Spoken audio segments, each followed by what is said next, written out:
કે તમે મારા ભેગા રહેવા આવતા રહ્યો, હું તમારી સેવા કરીશ. હકીકત કહું છું, દુઃખી થયેલા તપ છોડેલા વૃદ્ધોને ક્યારેક ક્યારેક એની કહાની હું સાંભળું તો મને એવું થઈ જાય કે તમે એક કામ કરો, મારી ઘરે આવી. સત્ય કહું છું.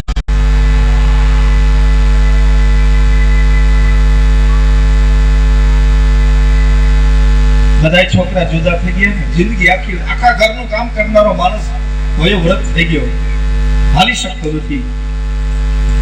એક મહિનો એક છોકરા ભેગો રહે, બીજો મહિનો બીજા છોકરા. એમાં 31મી તારીખ આવી,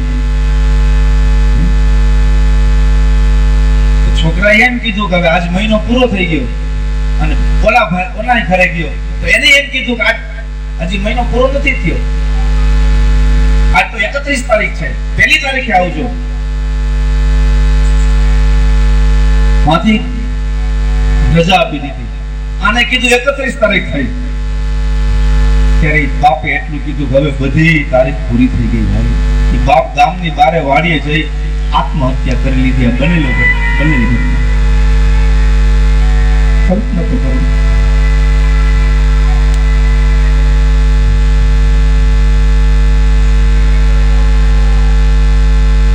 तो माता पिता के चरणों में चारों धाम है, आजा आजा यही मुक्ति का धाम है. मात पिता की सेवा की नहीं, फिर तीर्थों में जाने से क्या फायदा.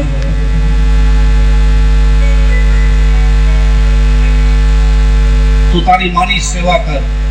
નારદજી સંતો સાથે નીકળી જતા હતા તો સંતોએ કીધું તારી માની સેવા કર, તારા માના ચરણમાં બધાય ધામ છે.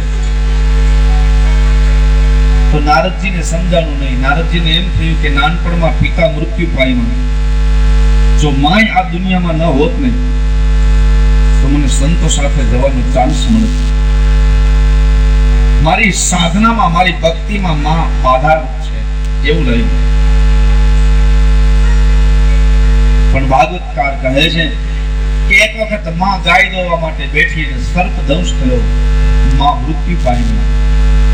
પોતાની પૂર્વ જન્મની કહાની કહેતા કહેતા નારદજી કથામાં લીન બન્યા. વેદવ્યાસજીને પોતાના પૂર્વ જન્મની કથા કહે છે નારદજી, મારી માને સર્પ દંશ થયો, પછી મેં બધી વસ્તુ દાનમાં આપી દીધી, હાથમાં કીર્તન લઈ અને હું હરિને શોધવા નીકળ્યો, પણ હરિ ક્યાંય ન મળ્યો. એક ઝરણા પાસે મેં સ્નાન કર્યું અને આંખ બંધ કરી હરિને ધ્યાનમાં પુકાર કરવા લાગ્યો, આરાધના કરી હરિને, આરાધ કર્યો, આલાપ કર્યો, હે હરિ હે.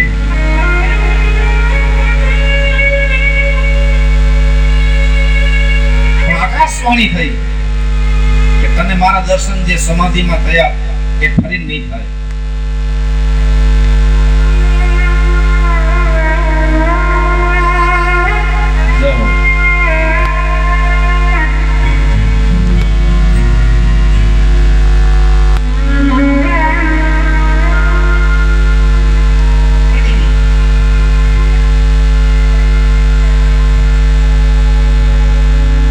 દર્શન તને હવે ત્યારે થશે કે આ પૃથ્વીનો વિનાશ થઈ જશે, ફરીને બ્રહ્માની સૃષ્ટિની રચના થશે અને બ્રહ્માનો માનસ પુત્ર તરીકે ઉત્પન્ન થઈશ, ત્યારે તારું નામ નારદ રહેશે.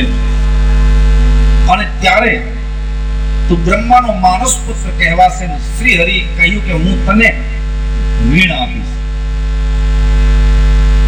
આ નારદજીએ પોતાની વીણા બતાવી કે આ મને નારાયણે વીણા આપી છે. વીણા જોઈ છે કોઈ દિવસ? તમે વીણા જોઈ છે? ટીવીમાં વીણા વાગતી હોય ત્યારે જોજો, આગળ આ મોટું માથું હોય, વચમાં દાંડો હોય, પછી પાછું નીચે માથું હોય, અને પછી તાર હોય, પછી એનો ઝંકાર થાય વીણા.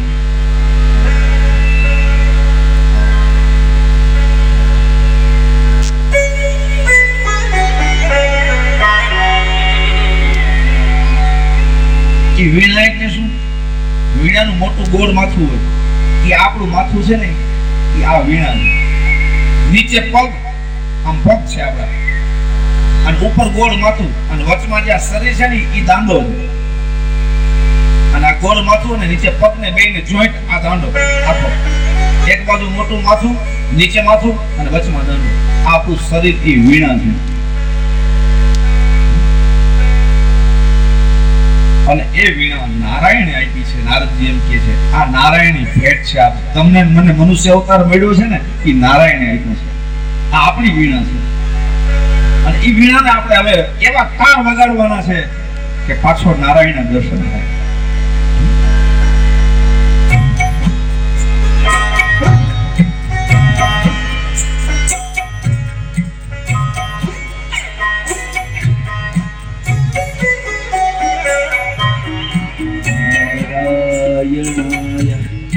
तुभ्यं नमामि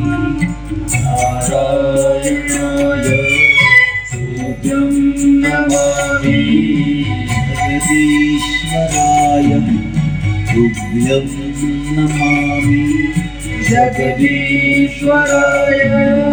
तुभ्यं नमामि शान्ताकार तुभ्यं नमामि शान्ताकारं तुभ्यं नमामि लक्ष्मीकान्तं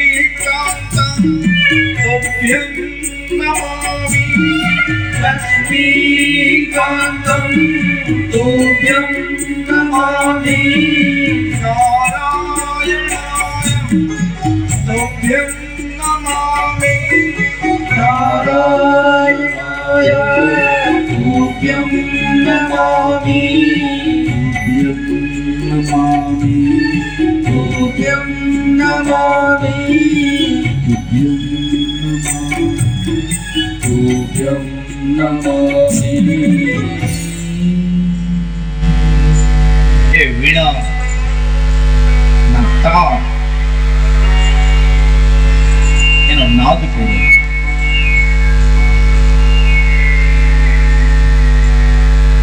ભગવાને તમને મને વીણા તો આપી, પણ હવે ઉપયોગ કઈ રીતે કરવો એમાં આપણે સ્વતંત્ર.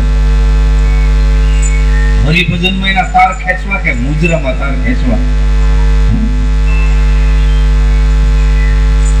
ભોગવાદી જીવન જીવવું કે યોગવાદી જીવન જીવવું, એ સ્વતંત્રતા.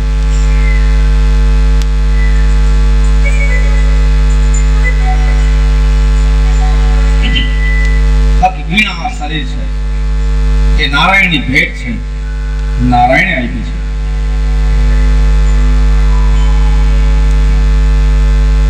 બસ આ ભગવાને મને વીણા આપી,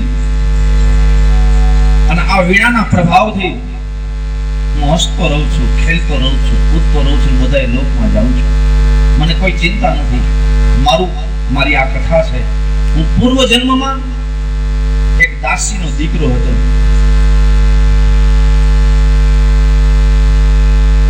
અને બધા મને નફરત કરે.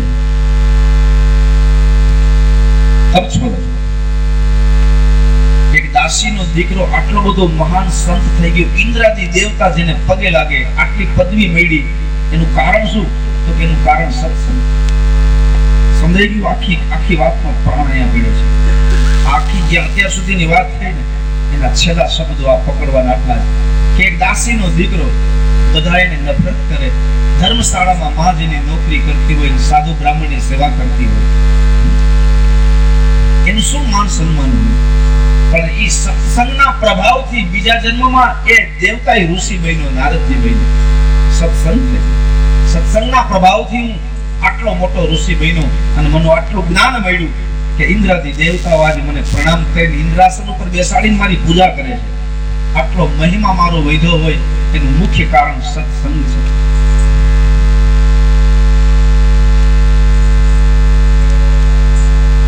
વિનુ સત્સંગ વિવેકન હોય. જીવનમાં સત્સંગ વિના કોઈ દિવસ વિવેક નહીં આવે. યાદ રાખો. बिनु सत्संग विवेक न होई, राम कृपा बिनु सुलभ न होई। જીવનમાં સત્સંગ વિનાના કોઈ દિવસ વિવેક નહીં. બિન સત્સંગ વિવેક ન હોય.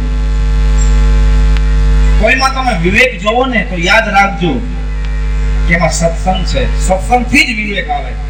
વિવેક વિનાના માણસને તમે જ્યારે જોવો ત્યારે સમજી લેવાનું કે સત્સંગનો અભાવ. અમે કોઈને નમીએ નહીં, અમે પ્રણામ ન કરીએ, અમે અક્કડ ઉભા રહીએ, અમે ઝૂકીએ નહીં, અમે તૂટીએ પણ ઝૂકીએ નહીં. આ બધો સત્સંગનો અભાવ છે. અમે માતાને પિતાને પ્રણામ ન કરીએ, અમે સંતોને ગુરુજનોને જ્ઞાનીઓને વિદ્વાનોને પ્રણામ ન કરીએ. આ બધો સત્સંગનો અભાવ. અને જે નમે છે ને એના ઘટ ભરાય છે, એના ઘડા ભરાય છે. આ પનિહારી બધી બહેનો છે એ નદીએ જાય અને નદીએ પોતાનો ઘડો આમ વાંકો વાળે અને એ જેટલા ઘડા વાંકા વળે ને એટલા જ ભરાય. બાકી નદીએ ગયા પછી ઘડા જે નમે નહીં એ કોઈ દી ભરાણા નથી. ઘડા એ ભરે, ઘડા એના ભરાય જે ઘડા નહીંમાં છે. વૃક્ષોની ડાળ એ ઝૂકી છે જેમાં ફળ લાગ્યા છે. ફળ વિનાની વૃક્ષોની ડાળી કોઈ દિવસ ઝૂકે નહીં. ઝૂકેલો માણસ નથી તો સમજી જવાનું હજી એમાં સત્સંગના ફળ લાગ્યા નથી, હજી એમાં મોરે આવ્યા નથી. જે માણસ નમે નહીં, ઝૂકે નહીં, અક્કડ રહે તો સત્સંગનો અભાવ છે. એમાં હજી મોર લાગ્યા નથી, એમાં હજી ફળ આવવાની વાર છે. પણ નમતો ભજતો માણસ વિવેકી, આ વિદ્વાનનો અર્થ એમાં સત્સંગ થઈ ગયો. સત્સંગનો અર્થ ખાલી એવું ન સમજો કે આ રામાયણ આવડી ગઈ, એને ભાગવત આવડી ગઈ, મહાભારતની કથા આવડી ગઈ, શિવપુરાણની કથા આવડી ગઈ. ખાલી એટલું સીમિત નથી. એટલે જ તમને આ જે કથા ફલામાં બેઠી છે એ બધી કથા કરતા તમને જુદી લાગશે. વિદ્વાન એને કહેવાય જે દીકરી ગામડામાં ભણતી હોય અને એ પાયલોટ બને એને વિદ્વાન કહેવાય.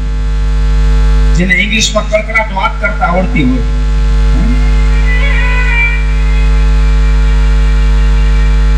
હું તો સરસ્વતીની પૂજારણ એને કહું કે સરસ્વતીનું મંદિર હોય ત્યાં તમે એક બ્રાહ્મણને રાખો અને એ બ્રાહ્મણ ધોતી પહેરીને જરૂરથી મંદિરની પૂજા કરે, ગામના લોકો એને પગાર આપે, એનો નિર્વાહ ચાલે, એ સારી બાબત છે. એને સરસ્વતીનું પૂજારી આપણે કહીએ છીએ. પણ ફલાના 8000 માણસો સીધે સીધું પ્લેન લઈ અને અમેરિકા જાય અને એમાં પૂજારીને ભેગા લેતા જાય. તમે સરસ્વતી મંદિર અમારા ગામનું છે ને એના પૂજારી તમે છો, દાદા તમે ભેગા આવો. અને 8000 ફલાથી માણસો ઉપડી અને અમેરિકા જાય ગોરબાબા પૂજારી ભેગા હોય. એમાં એક દીકરી 20 વર્ષની 25 વર્ષની એવી હોય કે એમાં એક દીકરો એવો હોય કે જેને પ્લેન ચલાવવાની ટ્રેનિંગ લીધી હોય, પાયલોટ હોય, પણ કોઈને ખબર ના હોય કે આને પાયલોટની ટ્રેનિંગ લીધી છે. એનામાં વિનય વિવેક એટલો હોય કે નહીં કે હું આ લાઈન ભણ્યો છું. એમાં ઈ દીકરા દીકરી બેઠા છે અને અમેરિકાનો પાયલોટ સીધું પ્લેન ફલાથી ઉપાડી અને અમેરિકા લઈ જાય. રસ્તામાં પાયલોટને કોઈ પણ પ્રોબ્લેમ થયો, તકલીફ થઈ, હાર્ટ બેસી ગયું, XYZ કોઈ પણ મિસ્ટેક થઈ ગઈ અને અમુક 1000 કિલોમીટર પ્લેન ઉપર ચડી ગયું છે, રસ્તામાં પાયલોટ ફેલ થઈ ગયું. ફલાનું 8000 માણસ એમાં બેઠું છે. આપણી પરિસ્થિતિ શું થાય? સમાચાર આવે કે પાયલોટ આ દુનિયામાંથી ગયો અને પ્લેન હવે ક્યારે પૃથ્વી પર પડે ને આપણે બધા શું થાય કહી ન શકાય. ત્યારે 20-25 વર્ષની એક ફલાવી દીકરી ઊભી થાય કે કોઈ દીકરો ઉભો થાય અને એ બધાને કહે કે ચીચિયારી ન કરો, અવાજ ન કરો, દુખી ન થાવ, આક્રમણ ન કરો, રડો નહીં. આ પાયલોટની ટ્રેનિંગ મેં લીધી છે. હમણાં કોમ્પ્યુટર સિસ્ટમથી આખું પ્લેનને હું બેલેન્સ કરી લઉં છું. અને કેબિનમાં જાય અને તરત જ એ આખું કોમ્પ્યુટર સિસ્ટમનું પ્લેન બેલેન્સ કરી લે અને પ્લેનને નીચે ઉતારીને અમેરિકાથી પાછું ફલાવી જાય. તો એ મારી દ્રષ્ટિએ દીકરી સરસ્વતીની પૂજારણ છે. એ દીકરો સરસ્વતીનું પૂજારી છે. યાદ રાખજો. ખાલી આરતી ઉતારવાથી કોઈ સારી બાબત છે, પણ સાચા અર્થમાં એ સરસ્વતીની પૂજારી છે. એટલે તમારા દીકરાને ખાસ ભણાવજો. અને પ્રસંગ આવ્યો છે એટલે બરાબર કહી દઉં કે જેટલા દીકરાને પ્રેમ કરો અને દીકરાને જેટલું ભણાવો ને એટલું જ દીકરીને પ્રેમ કરજો, એટલું જ દીકરીને ભણાવજો. દીકરી પણ આપણું સંતાન છે, એના ઉપર બરાબર ધ્યાન દેજો. દીકરીનો પ્રસંગ જ્યારે આવશે, અત્યારે માતા અને પિતાના પ્રસંગ આવે છે. દીકરીનો પ્રસંગ જ્યારે આવશે ને ત્યારે હું દીકરી વિશે બહુ સરસ કહીશ કે દીકરી શું છે. અને દીકરાનો પ્રસંગ આવશે ત્યારે દીકરાનું કહીશ.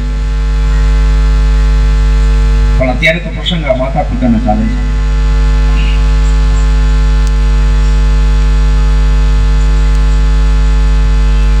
તો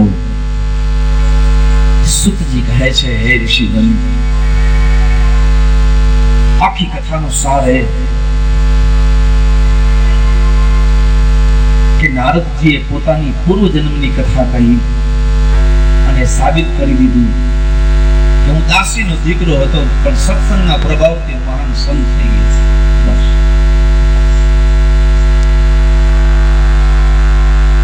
આટલો જ સાર.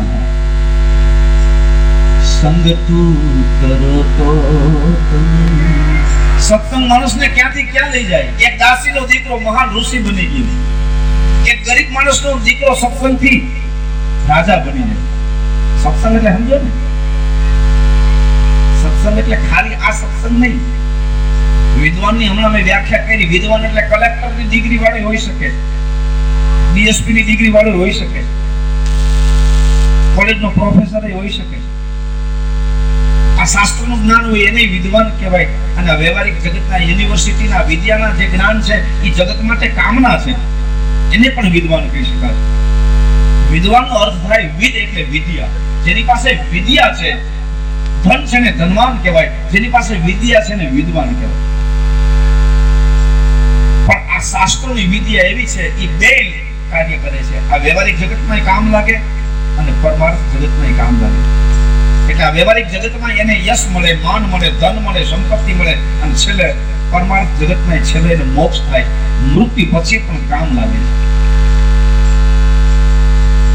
એટલે ધન કરતા પણ વિદ્યાનું મહત્વ વધારે. ધનને તો ચોર લોકો લૂંટી જાય, વિદ્યા તમારી પાસે વધારે હોય તો એની ચોરી ન થાય. સાંભળ્યું? સંપત્તિ લૂંટી જાય, ધન ને સોનું લઈ જાય, પણ તમારી પાસે ગમે એટલી વિદ્યા હોય તો વિદ્યા તો પાછી આપણા મગજમાં જ રહી, એને થોડી કબાટમાં રખાય. અને એની કોઈ ચોર ચોરી ન કરી શકે. અને તમારી પાસે ગમે એટલી વિદ્યા હોય તો એનો ટેક્સ ન લાગે કે તમે આટલું બધું જ્ઞાન ધરાવો છો તો ટેક્સ દીધો, એવું ન થાય.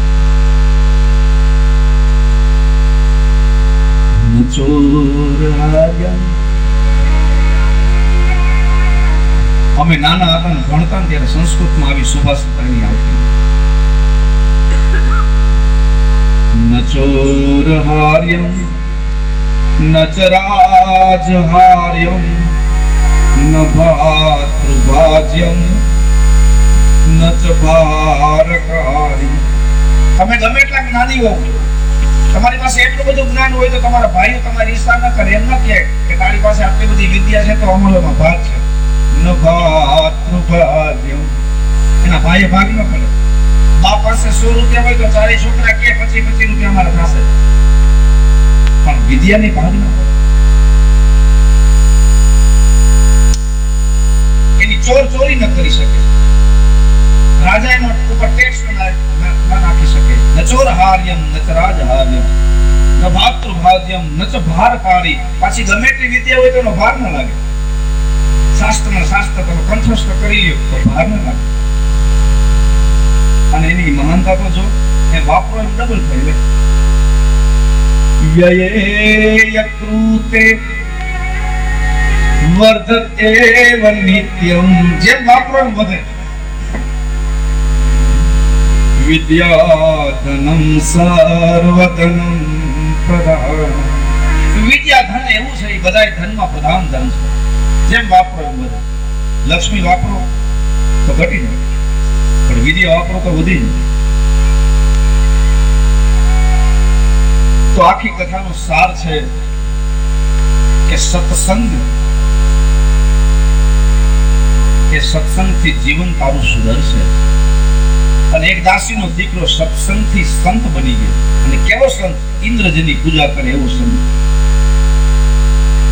એટલે સત્સંગ અને કુસંગ આ બે વસ્તુને આપણે સમજી લઈએ, પછી આ કથાના પ્રવાહને આગળ વધારીએ. પાનભાઈએ પણ હમણાં ગંગાસતીએ પણ કહ્યું કે સંગ તું કરો તો તમે એવાની રે કરજો ને, આજ ભજન હોય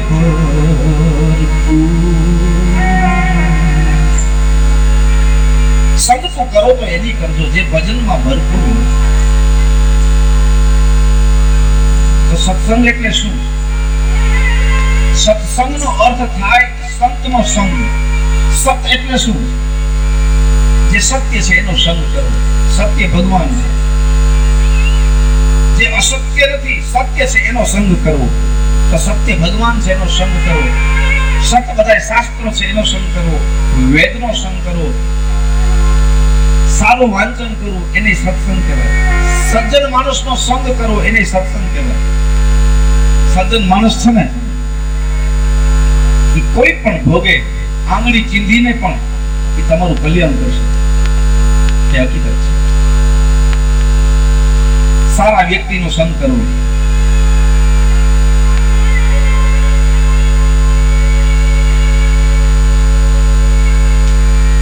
એની મજા છે.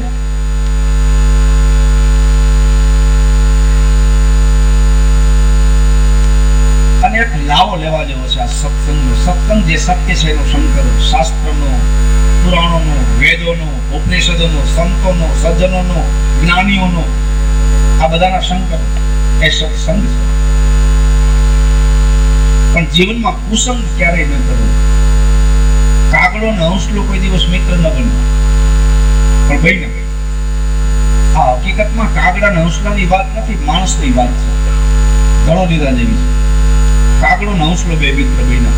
સારો માણસનો મિત્ર બને, નબળા માણસનો નબળો માણસ મિત્ર બને. પણ કાગડો ને હંસલો એટલે એક સારો માણસ ને એક દુર્જન ને એક સજ્જન બે મિત્ર બન્યા. હંસલો ને કાગડો મિત્ર બન્યા. એક વૃક્ષ ઉપર બેઠા છે બંને પક્ષી. રાજકુમાર ત્યાં સૂતો છે પણ કાગડાએ અવાજ કર્યો એટલે રાજકુમારે કહ્યું પ્રધાન મારું બાણ લાવો. પ્રધાને બાણ આપ્યું. રાજકુમારે છોડ્યું કાગડા ઉપર. કારણ કે હંસલો તો સજ્જન હતો એટલે શાંત બેઠો હતો. હંસાએ તો ના પણ પાડી કાગડાને કે અવાજ ન કરો, મુસાફિર છે, અતિથિ દેવ છે, આપણે આશરે છે, એને શાંતિ લેવા દો, એને આરામ કરવા દો. પણ કાગડાએ પોતાના સ્વભાવ પ્રમાણે અવાજ કર્યો એટલે રાજકુમારે કાગડાને મારવા માટે બાણ છોડ્યું. કાગડો આગળ બેઠો હતો, હંસલો પાછળ બેઠો હતો. અપરાધ કાગડાએ કર્યો અને બાણ છોડ્યું રાજકુમારે કાગડા ઉપર. તો કાગડો ઉડીને હંસલાની પાછળ બેસી ગયો એટલે બાણ સીધું હંસલાને લાગ્યું. હંસલો પૃથ્વી પર પડ્યો. અપરાધ દુર્જન કરે, મિત્ર સજ્જન ને બનાવ્યો હોય અને પછી મુસીબતનો વારો આવે ત્યારે દુર્જન સજ્જનને ફસાવીને નીકળી જાય. અને મરવાનો વારો આવે ત્યારે સજ્જનને જ મરવું પડે. સજ્જનને મરવું પડે, ફસાવી દે. તો કાગડો ઉડીને હંસલાની પાછળ બેસી ગયો. બાણ હંસલાને લાગ્યું અને હંસલો પૃથ્વી ઉપર પડ્યો. એટલે રાજકુમારને એમ થયું કે તો સફેદ કાગડો. એક તો મોતે આવ્યું દુર્જનનો પાનારો કરવાથી, દુર્જનનો સંગ કરવાથી મોતે આવ્યું. કાગડામાં લેખું થયું મરવામાં. કાગડામાં લેખું એટલે હંસને લાગી એવું અમે માનસરોવરના મોતી કરવા વાળા, અમે માનસરોવરમાં રહેવા વાળા, અમે ઉજળી જાતિ અને અમારા ભોગવું પડ્યું મોત અને એમાં કાગડાનું લેખું. ત્યારે હંસલાએ રડતા રડતા રાજકુમારને એટલું કહ્યું કે ન હમ કાકો મહારાજ, મહારાજ હું કાગડો નથી, તો હંસો અહમ વિમલે જલે, હું તો માનસરોવરમાં રહેવા વાળો હંસલો છું. તો રાજકુમારે કહ્યું કે હંસલા છો તો તમારી આ દશા, તો કે નીચ સંગ પ્રસંગેન પ્રાપ્તો હમીદ સિંધસામ. મેં દુર્જનની સોબત કરી, મેં મિત્રતા કરી, એમાં મારો વારો આવ્યો. મને મોત મળ્યું, મેં કાગડાની મિત્રતા કરી, મને મોત મળ્યું, મને દુઃખ નથી. પણ મરતા મરતા એક ઉપદેશ આપતો જાઉં છું કે જિંદગીમાં સત્સંગ કરજો, સજ્જનનો સંગ કરજો, જ્ઞાનીનો સંગ કરજો, કોઈની કુશલ ન કરતા, નહીંતર આ દશા મારી થઈ બીજાની થશે. સંગ તું એટલે ગંગા સતી કહે હે તરો તો તમે એવાની કરજો. એક આતંકવાદીની ગાડી આવતી હતી, ત્રાસવાદીમાં. એ ત્રાસવાદીમાં 15-20 બેઠા હતા આતંકવાદીઓ. એક સજ્જન માણસ છે, એ સજ્જન માણસે ઊભો હાથ રાખ્યો. બિચારો નિર્દોષ ગામડાનો ગામડિયો ભોળો માણસ, એને કઈ ખબર નહીં આ તો આતંકવાદીઓ છે બધા, એને ખબર નહીં. એટલે ઊંચો હાથ કર્યો તો ગાડી ઊભી રહી, બંદૂકના જોટા, મશીન ગન ભેગા. ગામડાનો માણસ એ ગાડીમાં બેસી ગયો અને બધા ત્રાસવાદીઓ કહ્યું કે ભાઈ ક્યાં જવું છે? તો ગામડાના ભોળા માણસે કીધું કે મારું ગામ અહીંથી બસ 2 ગામ પછી છે, તમે ગાડી લઈને નીકળ્યા છો, મને ઉતારી દેજો. ત્રાસવાદીઓએ બધાએ કીધું કે હવે આપણે ક્યાં ખંભે ઉપાડવો છે? ભલે બિચારો બેઠો, એનું ગામ આવશે ઉતરી જશે. એનું ગામ આવે એ પેલા ચારે બાજુથી વાયરલેસ થઈ ગયા છે, પોલીસની ગાડીઓ બધી આવી ગઈ. એનું ગામ આવે એ પેલા બધી પોલીસની ગાડીઓનું કોર્ડન થઈ ગયું અને એ ત્રાસવાદીઓની ગાડી પકડાઈ ગઈ. એ બધા આતંકવાદીએ કહ્યું કે આ માણસ અમારો નથી, આ તો તમારા એરિયાનો માણસ, આ તો હમણાંથી બેઠો અહીંયા. હકીકત કહીએ છીએ, અમે બધા તોફાની છે, આતંકવાદીઓ છે, પણ આ માણસ તો તમારા એરિયાનો છે, હમણાં આગલા ગામથી જ બેઠો, એને આગલા ગામમાં જવું છે. એવું ખુદ આતંકવાદીઓએ કીધું તો પોલીસ ખાતાના માણસોએ એ માણસને છોડ્યો નહીં અને એવું કીધું કે નકરે નારાયણ, કદાચ તમારો મુખ્ય બોસ જ આ હશે, તમે આ ચાલ રમો છો અને મેન માણસને જ છોડવાનું કરો છો. હવે તમારી સાથે છે, એક વખત તો એને પોલીસ સ્ટેશન આવવું પડે. એ બધાને પકડીને લઈ ગયા. આતંકવાદીઓની, ત્રાસવાદીઓની થોડીક જ સંગતિ કરી, હજી તો આગલા સ્ટેશનમાં એની ગાડીમાં બેઠા, એને આખી જિંદગીની જેલ આવી ગઈ. એટલે ગંગા સતી એ સંગ તું કરો તો તમે એવાની રે કરજો. અજનો હોઈ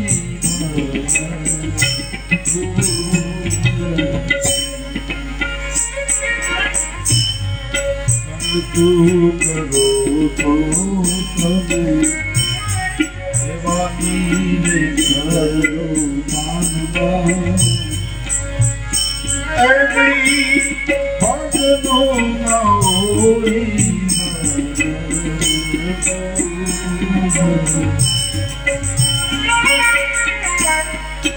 એકાંતે બેસી રે અલગ ને આરાધે તો પ્રભુની પધારે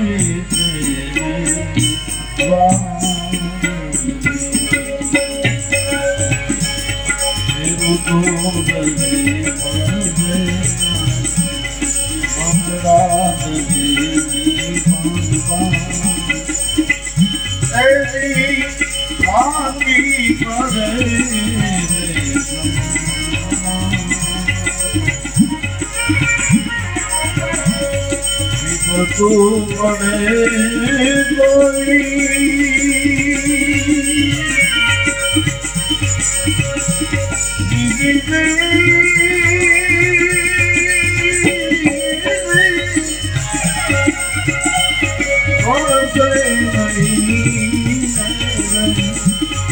એવા મારા બીજનો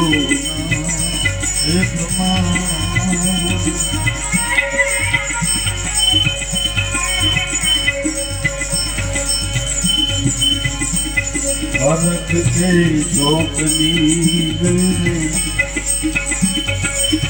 मारे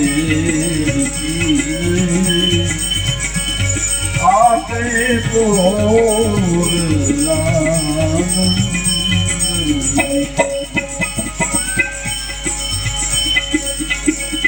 नित्य में नित्य वाली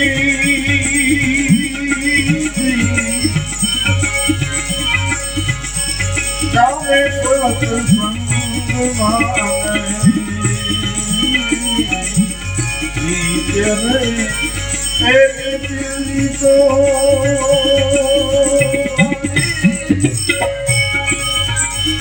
जावे सत्संग माने और तो माया से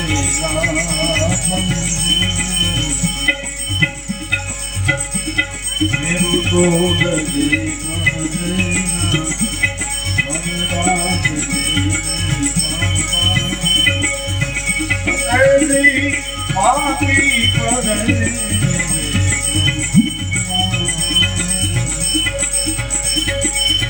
तू पड़े नहीं कोई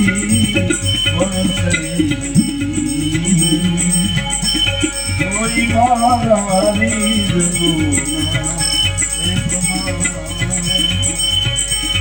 एवा मारी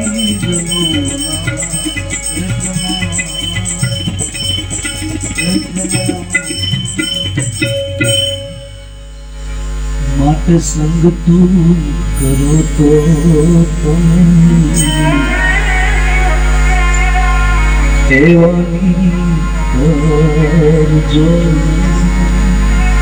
આ હંસલો મળતા મળતા કહી ગયો કે સત્સંગ કરજો, સત્યનો સંગ કરજો, સજ્જનનો સંગ કરજો. જીવનમાં ક્યારેક કુસંગ ન કરતા. કુસંગનું પરિણામ મોત, કુસંગનું પરિણામ જેલ. આ યાદ રહે.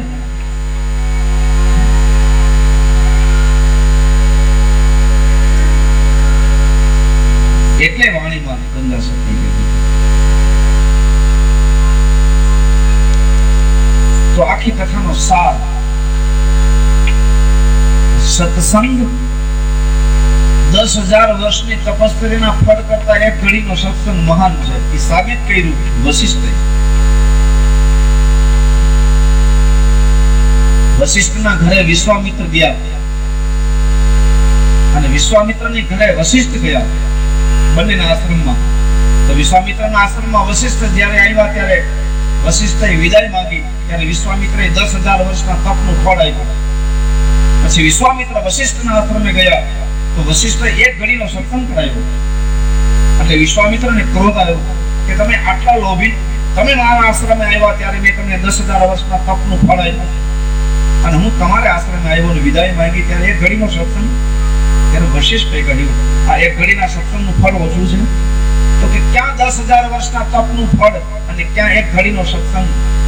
વશિષ્ઠે કહ્યું કે તો ચાલો આપણે ન્યાય કરાવીએ. બ્રહ્મા પાસે ગયા, બ્રહ્માએ કહ્યું હું ન્યાય ન કરું. વિષ્ણુ પાસે ગયા, વિષ્ણુએ કહ્યું હું ન્યાય ન કરું. શંકર પાસે ગયા, આ ભગવાનની લીલા હતી. બંને ઋષિઓને ન્યાય આપવાની. શંકરે કહ્યું હું ન્યાય ન કરું. અમે ત્રણેય તમારી સાથે આવીએ અને શ્રેષ્ઠ નારાયણ પાસે જાય. બ્રહ્મા, વિષ્ણુ, મહેશ વશિષ્ઠ અને વિશ્વામિત્રને લઈને શ્રેષ્ઠ નારાયણ પાસે ગયા અને કહ્યું કે તમે ન્યાય કરો. 10,000 વર્ષના તપનું ફળ વધારે કે એક ઘડીના સત્સંગનું ફળ વધારે? કયું ફળ વધારે? શ્રેષ્ઠ નારાયણ સમજી ગયા હતા. બંને ઋષિઓને સમજાવવા માટે 3 દેવ મારી પાસે આવ્યા છે. શ્રેષ્ઠ નારાયણે કહ્યું મારા માથા ઉપર પૃથ્વીનો ધડો છે.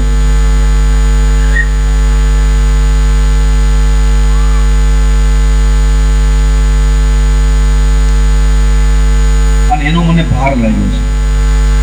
થોડી વાર ઊંચો કરી લ્યો એટલે હમણાં ફ્રેશ થઈને તમને ન્યાય આપી દઉં કે 10,000 વર્ષના તપનું ફળ વધારે કે એક ઘડીનો સત્સંગ વધારે. ઊંચું કરો, મારા ફેણ ઉપરથી દડાને અધર કરો. તો આ તો રાજર્ષિ વિશ્વામિત્ર ક્ષત્રિય છે.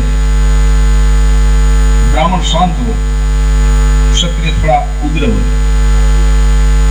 એટલે એટલે તરત જ વિશ્વામિત્રે હાથમાં જલ લઈને કહ્યું કે એક ઘડીના સત્સંગ કરતા 10,000 વર્ષના તપનું ફળ વધારે હોય તો શેષ નારાયણના મસ્તક ઉપરથી પૃથ્વી અધર થાવ. પૃથ્વી 1 ઇંચ હલી નહીં. પછી વશિષ્ઠે હાથમાં કમંડલ લઈ અને કહ્યું કે 10,000 વર્ષનું તપ એના કરતા દિલથી કરાવેલો એક જ ઘડીનો સત્સંગ એનું ફળ જો વધારે હોય તો પૃથ્વી અધર થાવ. એટલે શેષ નારાયણના મસ્તક ઉપરથી પૃથ્વી અધર થઈ ગઈ. તો શેષ નારાયણે ખુદે કહ્યું કે હવે મારે ન્યાય કરવાની જરૂર નથી, ન્યાય થઈ ગયો. 10,000 વર્ષના તપ કરતા એક ઘડીનો સત્સંગ મહાન છે, એ સાબિત થયું. આ સત્સંગનો મહિમા તો જો 10,000 વર્ષના તપ કરતા એક ઘડીનો સત્સંગ. એક ઘડી એટલે કેટલો સમય? 24 મિનિટ. 24 મિનિટ ને એક ઘડી કહેવાય.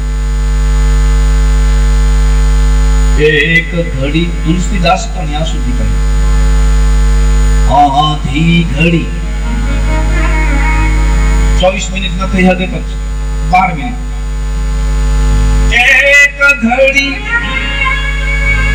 આધી ઘડી 12 મિનિટ ના થાય તો વાંધો નહીં. આંધી મેં પુનિયાદ 6 तुलसी संगत साधु की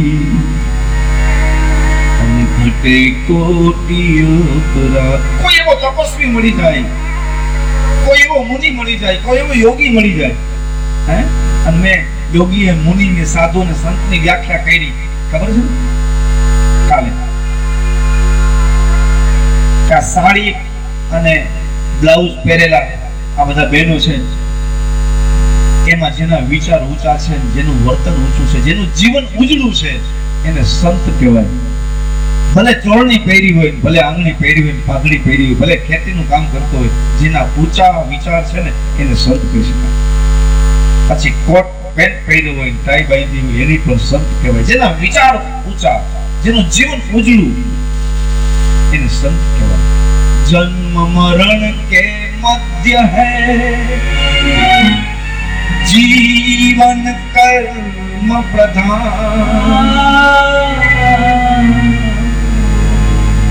उज्ज्वल जिसका कर्म हो जीवन वही महान. ઉજળા જેના કર્મ હોય એ વ્યક્તિ મહાન છે. જેના વિચાર ઊંચા, જેના આચાર ઊંચા, જેના સંસ્કાર ઊંચા.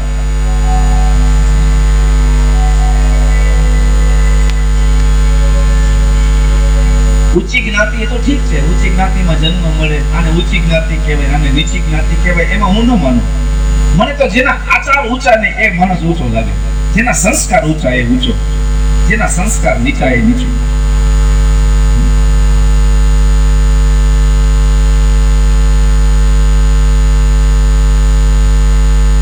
તો સત્સંગનો આ મહિમા છે.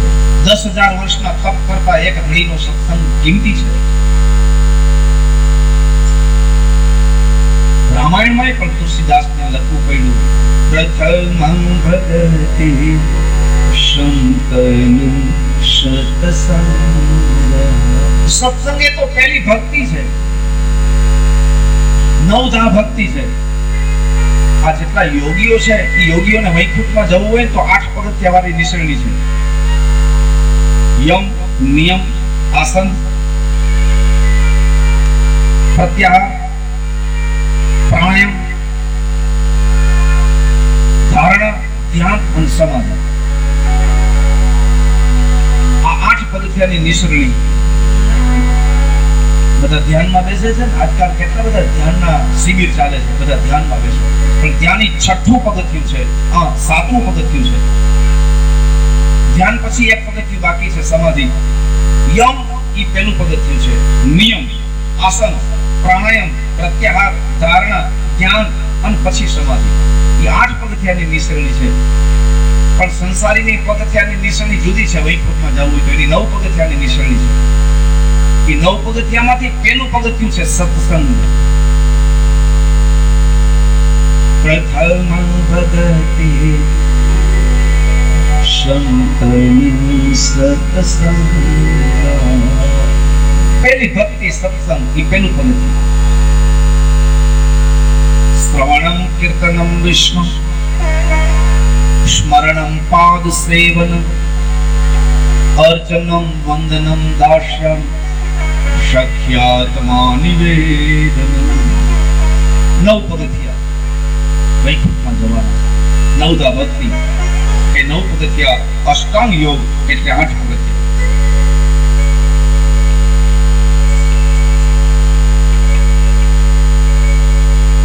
એક 8 પગથિયા વાળી નિસરણી, એક 9 પગથિયા વાળી નિસરણી.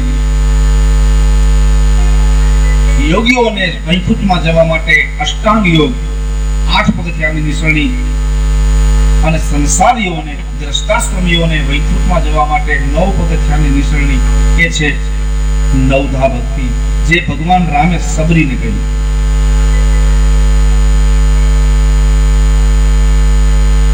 દ્વિતીય રતિ મમ એકથા પ્રસંગ. પહેલી ભક્તિ સત્સંગ છે. શ્રવણમ કીર્તનમ, આ કીર્તન કરવું ની બીજી ભક્તિ છે, બીજું પગથિયું છે. સ્મરણમ, પછી કથાને સાંભળ્યા પછી ઘરે જઈને સ્મરણ કરવું, એ ત્રીજું પગથિયું. શ્રવણમ કીર્તનમ વિષ્ણુ સ્મરણમ પાદ સેવનમ અર્ચનમ વંદનમ દાસ્ય. અર્ચન ભક્તિ, પૂજા કરવી, ભગવાનને ચંદન આદિ લગાડવું, ભગવાનને વંદન કરવા, ભગવાન સાથે દાસ્યનો વ્યવહાર કરવો. હું તમારો દાસ છું, જે હનુમાનજીએ ભક્તિ કરી, દાસ્ય ભાવ. શક્યાત્મા નિવેદનમ, અર્જુને ભગવાનને કહ્યું હું તમારો સખા છું, શક્ય ભાવ. તો એમાં પણ સત્સંગ એ પહેલું પગથિયું છે. તો આખો કથાનો અત્યાર સુધી જે કઈ કથા થઈ એના છેલ્લે 2 શબ્દમાં વિરામ, કે સત્સંગ કરવો, કુસંગ ન કરવો. સત્સંગના પ્રભાવથી એક દાસીનો દીકરો મહાન દેવતા ઋષિ બની ગયો. આ સત્સંગની મહાનતા છે. આટલું નારદજીએ કીધું અને પછી વિદાય મળી. ફરીને વીણા એની હાથમાં લીધી અને વીણાનો ઝંકાર કરતા આકાશમાં જાય છે. પણ એ પહેલા વેદવ્યાસજીએ કહ્યું કે તમારી કથા મેં પૂર્વજન્મની સાંભળી, મને આનંદ થયો, પણ મારી પ્રસન્નતાનું શું? મેં 17 શાસ્ત્ર લેખા, મને ક્યાંય ચિત્ત ચોટતું નથી, હું પ્રસન્નચિત્ત નથી, મારે શું કરવું જોઈએ? ત્યારે નારદજીએ કહ્યું આપ પૂછો છો, આપ જ્ઞાની છો, આપ જાણો છો, છતાંય મને પૂછો છો, એટલે કહું છું કે શ્રી કૃષ્ણને જે આ પૃથ્વી પર જન્મ લીધો, 11 વર્ષ અને 52 દિવસ મથુરા વ્રજમાં રહ્યા, 14 વર્ષ મથુરામાં રહ્યા અને 100 વર્ષ દ્વારિકામાં રહ્યા. 125 વર્ષ આ પૃથ્વી પર ભગવાને લીલા કરી. એ કથા તમે લખી નથી, અને જ્યાં સુધી કૃષ્ણ ચરિત્રને લખશો નહીં ત્યાં સુધી તમને શાંતિ નહીં મળે. 18મું પુરાણ બાકી છે અને સમય આપની પ્રતીક્ષા કરે છે. આપનું જે હેતુ માટે અવતરણ થયું છે એ કથાનો હવે આરંભ કરો. આટલું કહી નારદજી જતા રહ્યા અને વેદવ્યાસજીએ સીધી કલમ ઉઠાવી.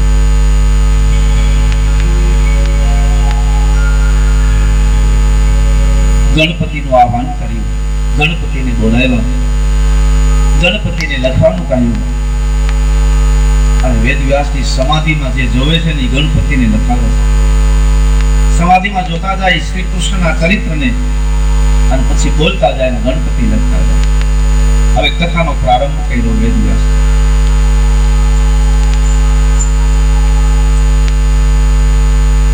અહીંયા કૌરવો અને પાંડવોના યુદ્ધની કથાનો પ્રારંભ થાય છે. પણ કૌરવો અને પાંડવોનું યુદ્ધ થયું શું કામ? એટલે આખું મહાભારત પૂરું થઈ જાય, કૌરવો અને પાંડવોનું યુદ્ધ પૂરું થાય, છેલ્લે દુર્યોધન પણ મરણ પામે, કોઈ બચે નહીં અને પાંડવોને ગાદી મળે અને છેલ્લે પાંડવોના 5 બાળકોના માથા કપાઈ જાય.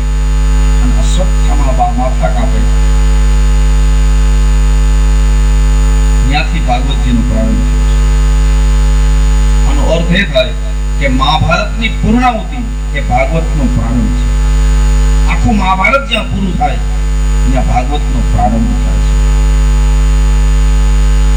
તો અહીં હિસાબ મળે છે આપણે કે વેદવ્યાસજી બધા શાસ્ત્ર લખે છે તો મહાભારત જ્યાં પૂરું થયું અને પોતાની કલમ છોડી દીધી અને ઉદાસ હતા એ કલમ પાછી ઉઠાઈ,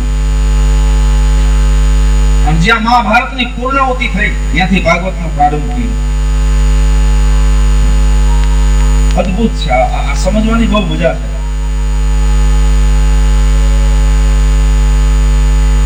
મહાભારત પૂરું થયું. હવે મહાભારત ની થોડીક કથા લઈ લે જેથી ખબર પડે કે પાંડવો અને કૌરવોમાં શું ઘટના બની હતી. ऋषि भी सभा સંગીતના સૂર વાગે છે. ધ્યાન રહે, કથાનો પ્રારંભ થઈ ચૂક્યો. બ્રહ્માનો દરબાર ભરાણો છે. બ્રહ્માજી દરબારમાં બેઠા છે અને દેવતાઓથી ખીચોખીચ બ્રહ્માનો દરબાર ભરાણો.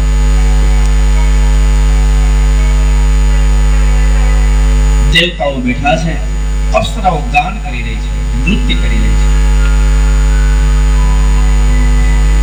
અને આ બ્રહ્માના દરબારમાં મહાભિષેક નામનો રાજા બેઠો છે. મહાભિષેક, ઈ મહાભિષેક રાજા અને સ્વર્ગની ગંગા ઈ બંનેની આંખ મળી ગઈ. તો સામસામું સ્થિર જોયા કર્યું છે, એકબીજામાં મોહિત થયા અને સંગીત વાગે છે, અપ્સરાઓનું નૃત્ય ચાલુ છે. બ્રહ્માએ આ દ્રશ્ય જોયું, મહાભિષેક સામે જોયું અને ગંગા સામે જોયું, અને બ્રહ્માએ શ્રાપ આપી દીધો, તમે પૃથ્વી પર જાઓ અને પતિ અને પત્નીના રૂપમાં રહો. જાઓ. શ્રાપ આપ્યો. તો એ શ્રાપિત મહાભિષેકને શ્રાપ મળ્યો એટલે પૃથ્વી ઉપર મહાભિષેક આવે છે. અને એ મહાભિષેક નામના રાજા પૃથ્વી ઉપર જ્યારે આવ્યા અને મનુષ્ય બન્યા ત્યારે એનું નામ રહ્યું છે શાંતનુ રાજા.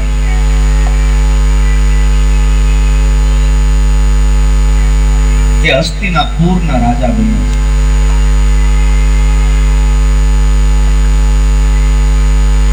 એ યુવાન થયા. એ ફરતા ફરતા ગંગાના તટ પાસે આવ્યા અને ગંગાને જોયા.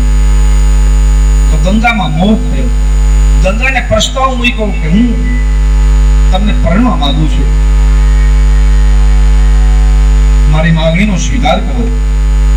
આ તો સ્વર્ગના શ્રાપિત છે, પાછા પૃથ્વી પર ભેગા થઈ ગયા, એને કોણ મિટાવી શકે?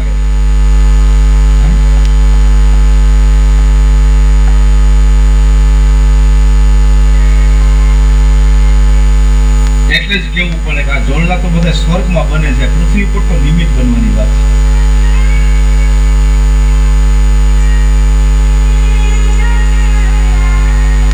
એ જ મહાભિષેક શાંતનુ બન્યા અને એ જ ગંગા પૃથ્વી ઉપર નદી બની, શ્રાપને કારણે આવી. અને એ જ શાંતનુ રાજા પાછા મળે છે એને અને હાથ જોડીને ધાર્યા, તમે મારી સાથે વિવાહ કરશો? ત્યારે ગંગાએ કહ્યું,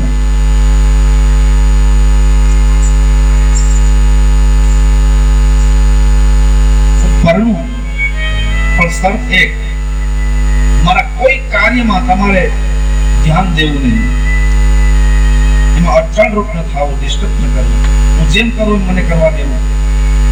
મારા કોઈ કાર્યક્રમમાં તમે રૂકાવટ કરી, મને ના કહી રોકવાની કોશિશ કરી, ત્યારે હું તમારા રાજ્યને, તમને અને તમામ સમૃદ્ધિનો ત્યાગ કરીને હું જતી રહીશ, હું તમારી સાથે રહીશ નહીં. મંજૂર છે? શાંતનુએ કહ્યું, મને મંજૂર છે. ગંગા અને શાંતનુના વિવાહ થયા. આ તો શ્રાપિત જોડી છે. એટલે જેવો બાળકનો જન્મ થાય તો ગંગા છે એ બાળકને ઉઠાવી અને પછી ગંગાના પ્રવાહમાં જવા દે. એક માં પોતાના બાળકને આવું કરે જેવો બાળકનો જન્મ થાય એટલે બાળકને ઉઠાવી લે અને ગંગાના પ્રવાહમાં નદીમાં પધરાવી દે. અને શાંતનુ રાજા દ્રશ્ય જોઈને ધ્રુજી ઉઠે. ઝરૂખામાં રોકવાની કોશિશ કરે પણ પોતાનું વચન યાદ આવે કે મેં વચન આપ્યું છે મારી પત્નીના કોઈ પણ કાર્યક્રમમાં હું ડિસ્ટર્બ કરીશ, રોકવાની કોશિશ કરી તો ઘર ભાંગશે. મેં વચન આપ્યું છે એટલે પોતાની પત્ની માટે, ગંગા માટે આ બધું સહન કરે છે. કઈ માં એવી હોય કે પોતાના બાળકનો જેવો જન્મ થાય પાણીમાં નદીમાં પધરાવી દે? પણ આ પણ સ્થાપિત કથા છે. આવું શું કામ કરે છે ગંગા? એટલા માટે કે પૂર્વ જન્મના 8 વસુઓ છે એને પણ શ્રાપ મળ્યો છે.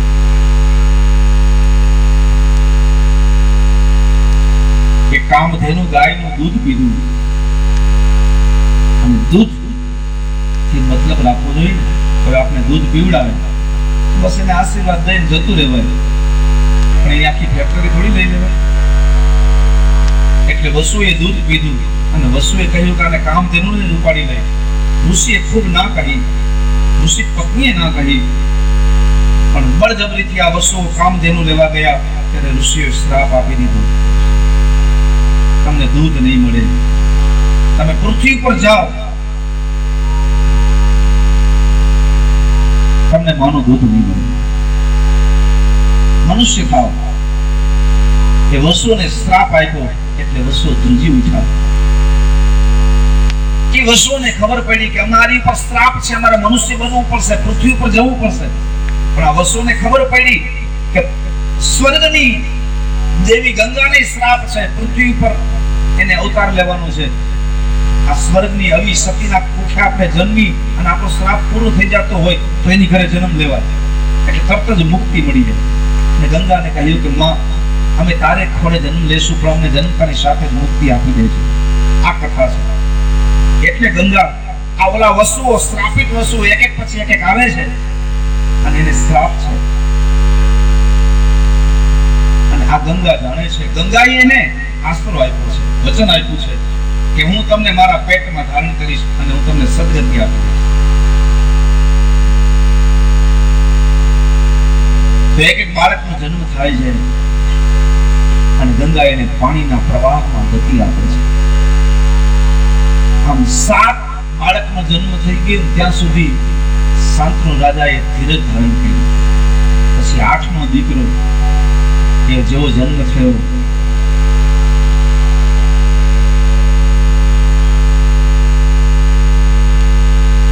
અને 8મા દીકરાને ઉઠાવી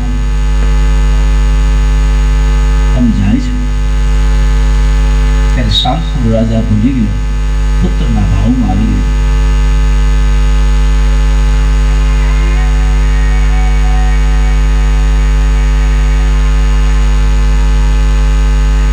અને પત્નીને રોકે છે, ઠેરો.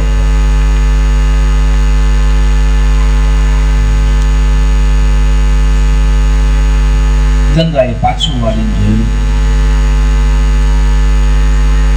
સ્વામી તમે સર્પનો ભંગ કરી છે, હવે હું આપને છોડીને જાઉં છું.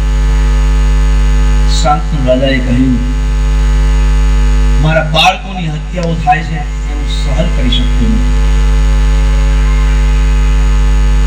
ગંગાએ કહ્યું કે સ્વામી આપ જે કહો તે, પણ હવે વચન ભંગ થઈ ગયું છે એટલે તમારે મારો વિયોગ સહન કરવો પડશે. હું આપને છોડી અને સ્વર્ગમાં જાઉં છું. આ છોકરાનું નામ હું રાખીશ, એને વિદ્યા હું અપાવીશ, એને વીર હું બનાવીશ અને મા વિનાનો છોકરો રહી ન શકે એટલે સાથે હું લઈ જાઉં છું. છોકરો તમારો યુવાન થશે ત્યારે હું તમને પાછો આપી દઉં. ગંગા લઈ ગઈ એ 8મા સંતાનને અને બૃહસ્પતિ પાસે શિક્ષણ અપાયું. ખુદ દેવતાઓના ગુરુ બૃહસ્પતિ એની પાસે તૈયાર કરાયું અને નામ માએ રાખ્યું છે દેવવ્રત. આ તો દેવોનું વ્રત છે ભાઈ. આ દેવવ્રત નામ રાખ્યું. અસ્ત્ર શસ્ત્ર બધી વિદ્યાઓથી નિપુણ બનાવ્યા. એ તો એને કઠિનમાં કઠિન પ્રતિજ્ઞા કરી પછી ભીષ્મ નામ રહ્યું, નહીં તો નામ છે દેવવ્રત. અસ્ત્ર શસ્ત્રમાં તૈયાર કર્યો દીકરાને માએ અને એક વખત માં ગંગા છે પૃથ્વી ઉપર આવી પોતાના પુત્રને લઈ એક જ બાણથી ગંગાના પ્રવાહને એને રોકી લીધો. આ દ્રશ્ય જ્યારે મહારાજ શાંતનુએ જોયું ત્યારે મસ્તક ઉપર હાથ મૂકીને કહ્યું, કોણ છે તું? શું તારું નામ છે? તારા પિતાનું નામ શું? એને કહ્યું કે મારું નામ દેવવ્રત છે અને મારી માનું નામ ગંગા છે. ત્યાં ભગવતી ગંગા પ્રગટ થઈ અને આ અણમોલ રત્ન એને શાંતનુ ઋષિને, આ શાંતનુ રાજાને સોંપી દીધું. આ તમારો પુત્ર છે, આ આપણો પુત્ર છે. આજે હું અસ્ત્ર શસ્ત્રની વિદ્યામાં નિપુણ કરીને તમને સોંપું છું. લઈ જાઓ. એ દેવવ્રતનો હાથ શાંતનુ રાજાને આપ્યો છે. પછી પત્નીના વિયોગમાં શાંતનુ રાજા ઝૂરવા લાગ્યો, બળવા લાગ્યો. એનું મન ગંગાજીમાં છે. ગંગાને ખૂબ વિનંતી કરી ત્યારે ગંગાએ કીધું, એક શ્રાપિત કથા હતી, એને ભૂલી જાઓ. હું જાઉં છું સુધામ સ્વર્ગમાં. ગંગા જતી રહી. પણ ગંગાના વિયોગમાં શાંતનુ રાજા છે, એનું ધ્યાન રાજપાટમાં ન રહ્યું. એ વિચલિત બની ગયા, ગંભીર બેઠા છે. એનું ચિત્ત લાગતું નથી રાજકાજમાં. સંપત્તિ ભોગવતા નથી, રાજાના સુખ ભોગવતા નથી અને ઉદાસ રીતે બેસી રહે છે. એક ઘટના બની કે એક વખત શાંતનુ રાજા નીકળે છે અને દિલ્હીની બાજુમાં, તમને ખબર, જાઓ ને તમે તો દિલ્હીની બાજુમાં યમુના નદી છે. યમુના દિલ્હીમાં છે અને આ રાજા છે દિલ્હીનો, હસ્તિનાપુરનો રાજા છે શાંત. એ પોતાનો અશ્વ ઘોડો લઈ અને યમુનાના તટ ઉપર આવે છે. તો યમુનાના તટ ઉપર એને એક દ્રશ્ય જોયું. એક યુવાન સ્ત્રી, ખુલ્લા વાળ છે અને હાથમાં હલેસું છે. એટલું બધું સ્વરૂપ સુંદર છે કે સ્વર્ગની અપ્સરાઓ જેની પાસે ઝાંખી પડે આવી એક સુંદર કન્યા નાવ હલાવે છે અને ગીત ગાય છે. મેરા નાથ તું. અને શું હાથમાં સુંદર કન્યા, યુવાવસ્થા, ખુલ્લા વાળ, નાવમાં એકલી બેઠી છે. સંધ્યાનો સમય છે, સૂર્ય આંખને છે. પક્ષીઓ પોતાના માળા તરફ જાય છે. આકાશ પીળું ને લાલ છે અને છેલ્લો ફેરો કરી મુસાફરના ફેરા કરે છે. બધાને આ કાંઠેથી લઈ જાય, ઓલે કાંઠે મૂકી આવે, ઓલા કાંઠાવાળાને અહીંયા લઈ આવે અને હાથમાં હલેસું અને ગીત ગાઈને પ્રભુને યાદ કરે. કર્મ કરતી જાય, ભજન કરતી જાય. આવી યુવાન કન્યા, એનું નામ છે સત્યવતી. આ સત્યવતી હાથમાં હલેસું લઈને નાવ હલાવે. મેરા નાથ તું दीनानाथ तू है, मैं अकेला मेरे साथ तू, मेरा नाथ तू है, दीनानाथ तू है, नहीं मैं अकेला साथ पूरे चला जा रहा हूँ पे तुम्हारी, चला जा रहा हूँ पे तुम्हारी,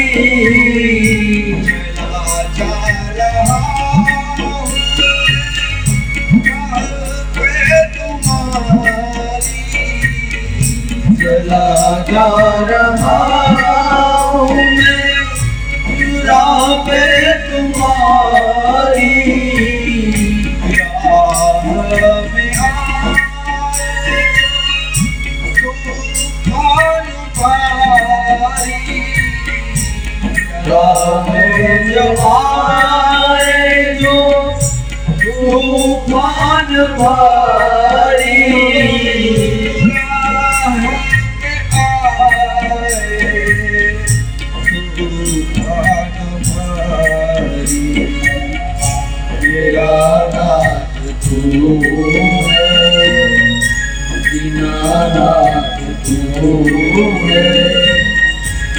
नहीं मैं अकेला, मेरे साथ तू है।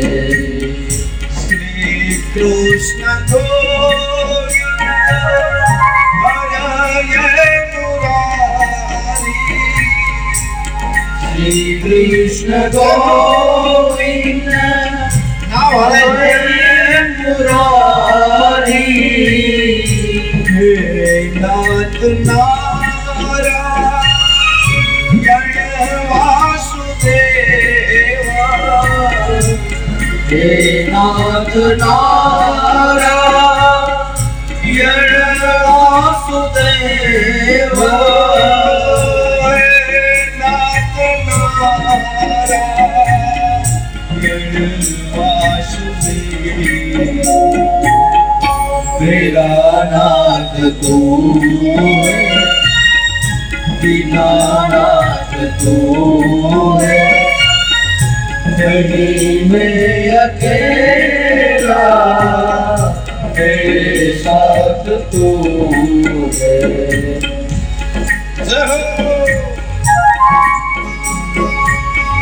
આ દ્રશ્યને જોવે છે હસ્તિનાપુરનો રાજા શાંતનુ. શું જોવે છે? નામ આવ્યું ને કે સત્યનો રાજા ઊભા છે. આવો. અને સત્યવતી બોલે છે, હરિની પ્રાર્થના કરે છે. ઠાकुर है तो मेरा, मैं तेरा पुजारी, ठाकुर है तू मेरा, मैं तेरा पुजारी, ठाकुर है तू मेरा, मैं तेरा पुजारी, ठाकुर है तू मेरा, मेरा पुजारी, तेरा दास हूँ मैं, तो मेरा मुरारी, तेरा दास हूँ मैं तेरा पुजारी, तेरा दास हूँ मैं, तू मेरा मुरारी, मेरा नाथ तू है, दीनानाथ तू है, नहीं मैं अकेला, मेरे साथ तू है। मेरा नाथ तू है, दीनानाथ तू है, नहीं मैं अकेला, मेरे साथ तू हमारी मैया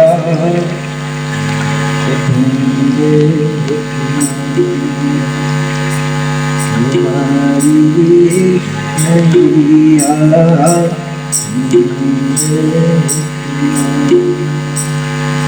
कहीं ना कहीं तो मिलेगा किनारा, मैया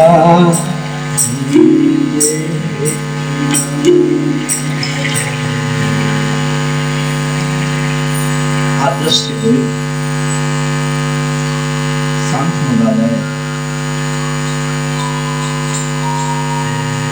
એ નાવ ઉપરથી જ્યાં જમનાજીના કાંઠા ઉપર પગ મૂક્યો સત્યવતીએ, ત્યાં શાંતનો રાજાએ હાથ લગાવીને કહ્યું, આવો, હું તમને પરણવા માંગુ છું. ગંગા પછી મારું મન તમારામાં થયેલું છે. હું તમારી સાથે વિવાહ કરવા માંગુ છું. સત્યવતીના વિવાહ અપરિણિત છે. તો સત્યવતીએ કહ્યું કે એ વાત સાચી, પણ તમે મારા પિતાને કહો.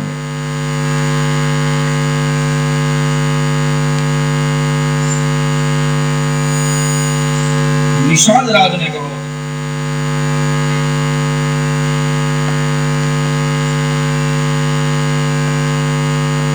એની પાસે વિનંતી કરો. શાંતનુ રાજાએ સત્યવતીના પિતાને કહ્યું કે હું તમારી પુત્રીને પરણવા માંગુ છું. હું એનો હાથ માંગવા આવ્યો છું. તમારી પુત્રીનું કન્યાદાન કરશો? હસ્તિનાપુરનો રાજા હાથ લંબાવે છે એક ઝૂંપડામાં આવીને.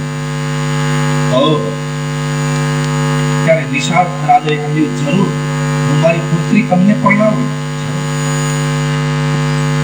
પણ એમાંથી જે સંતાન થશે એ ઉત્તરાધિકારી બને એવું તમે મને વચન આપો.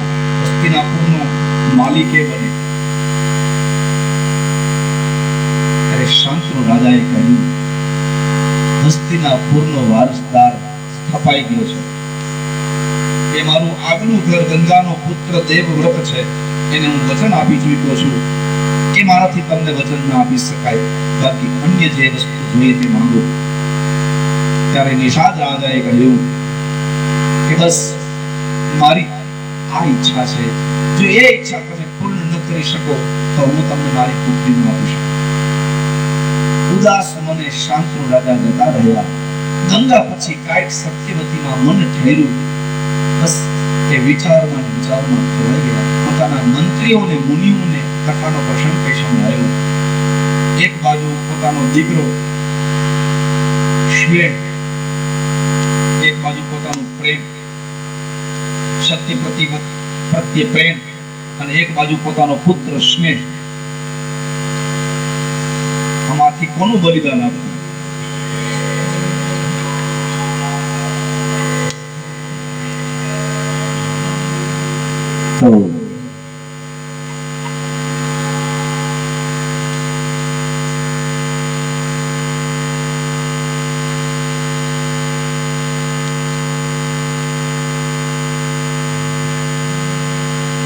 પિતાને ખોયેલા જોયા,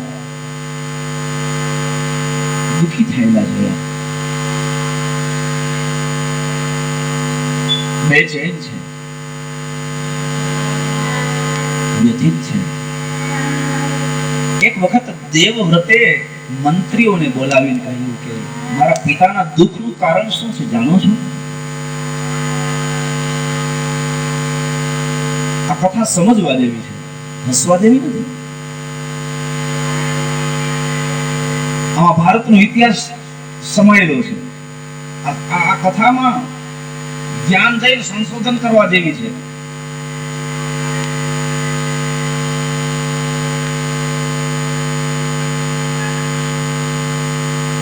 આપણા પૂર્વજોની કથા છે.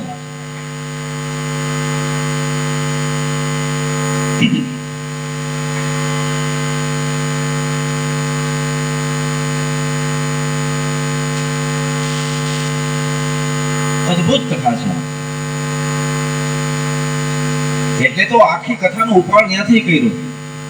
મહાભારતનો પ્રારંભ ક્યાંથી થયો? ત્યાંથી છે ઉપાડી બ્રહ્માના દરબારથી. જેમાં આખું મહાભારતે આવી જાય, પછી મહાભારતનો એન્ડ પછી ભાગવતે ચાલુ થયું. ત્યાં તો ખબર પડે કે આ કઈ રીતની ઘટના બની ગઈ. નહીતર તો શરૂઆત કથાની ત્યાંથી થઈ જાય. પાંડવોને 5 બાળકોના માથા અશ્વત્થામે કાપી નાખ્યા. ખબર કેમ પડે કેમ કાપ્યા? તો કે એમાં મહાભારત થયું એટલે કાપ્યા. મહાભારત ક્યાંથી થયું? તો કે બ્રહ્માના દરબારથી વિપરી આ કથા. અહીંથી મહાભારતની શરૂઆત થઈ.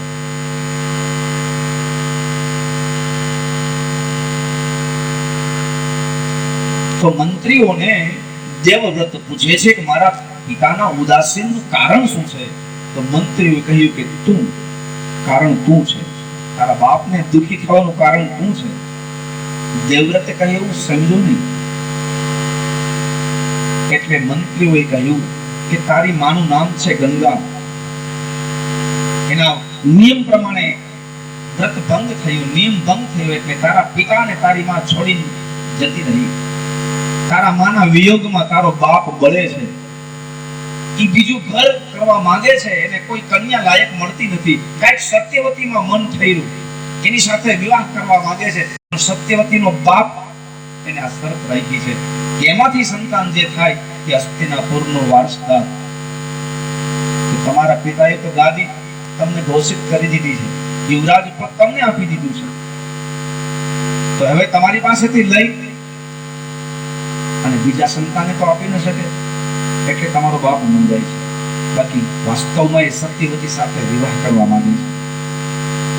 દીકરા જુવાન થઈ જાય ને એટલે દીકરાને પરણવા માટે બાપ જો કન્યા જોવા જાય. આ કથા જો બાપ માટે દીકરો કન્યા જોવા માટે ગયો. દેવવ્રત રથ લઈને જાય છે અને નિષાદ રાજની ઘરે આવીને રથ ઉભો રહ્યો. હસ્તિનાપુરનો યુવરાજ આવે છે. ઓ પધારીએ ભગવાન, બાપનું સ્વાગત. કથાનો પ્રસંગ આખો અર્થથી ઇતિ સુધી કઈ સંભળાયો. નિષાદ રાજાએ કીધું, એ તો તમારા પિતાજી પણ આવ્યા હતા મારી પુત્રી માટે, પણ હું ત્યારે તમારા પિતાને પરણાવું મારી પુત્રીને, એમાંથી જે સંતાન થાય તે હસ્તિનાપુરના પુત્રાધિકારી બને. તો તમારા પિતા જતા રહ્યા, એ તો મેં દેવવ્રત મારા પુત્રને વચન આપી દીધું છે.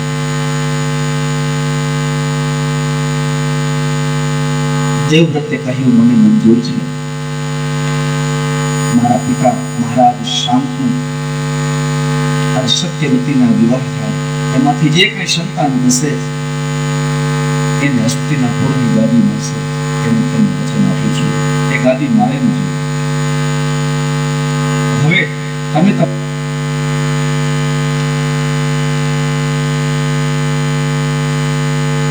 અત્યારે સારી કન્યા માટે માવતો થોડીક રાહ જોવે તો છોકરાઓ હામા બાપનો ગંગોટો દબાવે, ઝડપ કર, મને પરણાવી દે. આ જીવન પર્યંત હું વિવાહ નહીં કરું. એ પત્નીના સુખનો ત્યાગ કરી દીધો. પત્નીના સુખને કરી દીધો. સંસારનો ત્યાગ, અને ખાલી ત્યાગ નહીં, વિવાહ નહીં કરું એમ નહીં, બ્રહ્મચર્ય વ્રત પાળીશ, આવી પ્રતિજ્ઞા કરી.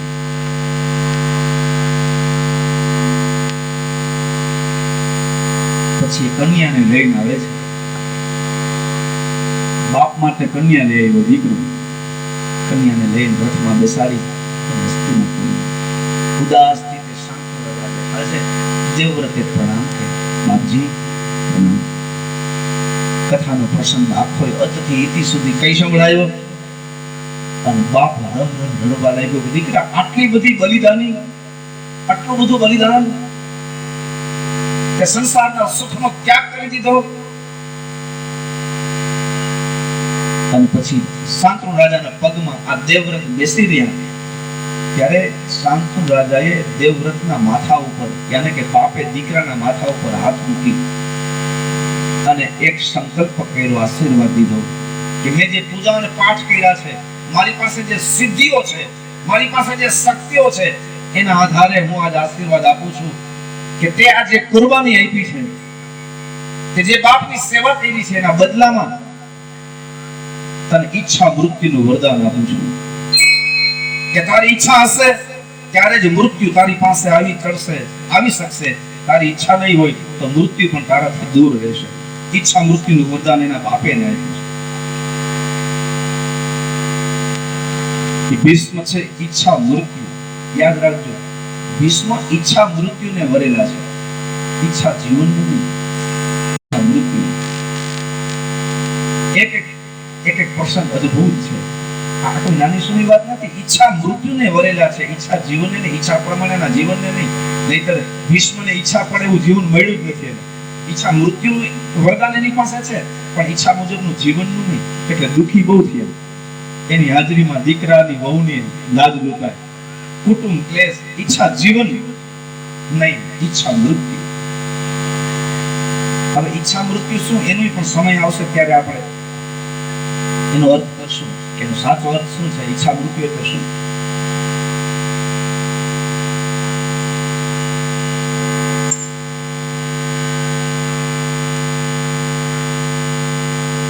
સુતજી કહે છે, હે ઋષિમુનિ,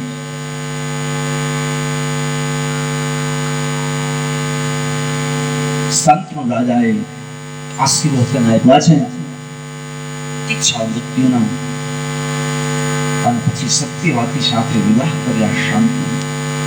શાંતનુ રાજા અને સત્યવતીથી સંતાનો ઉત્પન્ન થયા. એ છે ચિત્રાંગદ અને એનું નામ છે વિચિત્રવીર. એકનું નામ છે વિચિત્રવીર, બીજાનું નામ છે ચિત્રાંગદ. એ ચિત્રાંગદને તો ગંધર્વોએ મારી નાખ્યા, મૃત્યુ થઈ ગયું. ગંધર્વ દ્વારા એનું મોત થઈ ગયું. પણ જે આ વિચિત્રવીર છે એ રહી ગયો, એ યુવાન થયો. એને હવે પરણાવો ક્યાં એ પ્રશ્ન ઉભો થયો. એટલે કાશી રાજાની નગરીમાં કાશી નરેશની 3 પુત્રી અંબા, અંબિકા અને અંબાલિકા, આ ત્રણેયનો સ્વયંવર હતો. એમાં ભીષ્મ ગયા, પોતા માટે નહીં, ભાઈ માટે. અને બધા રાજાઓને પરાજિત કરી અને કાશી અને હસ્તિનાપુરને પહેલેથી જ મેળાપ છે. પહેલેથી જ અમે તમારી કન્યાઓ લેતા આવ્યા છીએ. અને હે મહારાજ કાશી નરેશ, હસ્તિનાપુરને તમે આમંત્રણ નથી આપ્યું એ સારું નથી કર્યું. હું પ્રચાર કરું છું કે કાશી નરેશના દરબારમાં જેટલા દેશ વિદેશથી રાજાઓ આવ્યા છે એ મારા સામે હું પ્રચાર કરું છું, લલકાર કરું છું. મારા સામે યુદ્ધ કરો, મને પરાજિત કરો. અને હાહાકાર મચે ને રાજા ઊભા થાય કે પેલા મહારાજ દેવવ્રતે એ બાણ છોડ્યું અને તમામના પૃથ્વી જે રાજાઓ ત્યાં ભેગા થયા હતા એ બધાના રાજાને એક જ બાણના ઝાટકે મસ્તકના મુકુટ ઉતારી અને કાશી રાજાના ચરણમાં ઢગલો કરી દીધો. એ બધા મુકુટ રહિતના નત મસ્તકે રાજાઓ બેઠા છે. કોઈ ભીષ્મનો મુકાબલો ન કરી શક્યો. અને પછી ધનુષ બાણ સજ્જ કરી અને જેમ હિમાલય હાઈલો આવે એમ મહારાજ ભીષ્મ હાઈલા આવ્યા. કાશી રાજાની ત્રણેય પુત્રી અંબા, અંબિકા અને અંબાલિકાને લઈ અને રથ ઉપર બેસી અને ભીષ્મ સડસડાટ નીકળી ગયા. દીકરીનું હરણ કર્યું. કાશીમાં હસ્તિનાપુરમાં આવ્યા ત્યારે અંબા નામની કન્યાએ હાથ જોડીને એટલું કહ્યું કે હે મહારાજ, હું મન, વચન અને કર્મથી સાધુ અને વરી ચૂકી છું.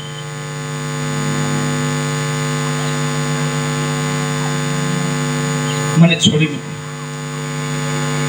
ત્યારે ભીષ્મએ અંબા ઉપર માથા ઉપર હાથ મૂકીને કહ્યું, અરે બેટા, એમાં ગભરાવાનું હોય. તારી જ્યાં ઈચ્છા છે ત્યાં હું તને માન સન્માન પૂર્વક મૂકી જાઉં.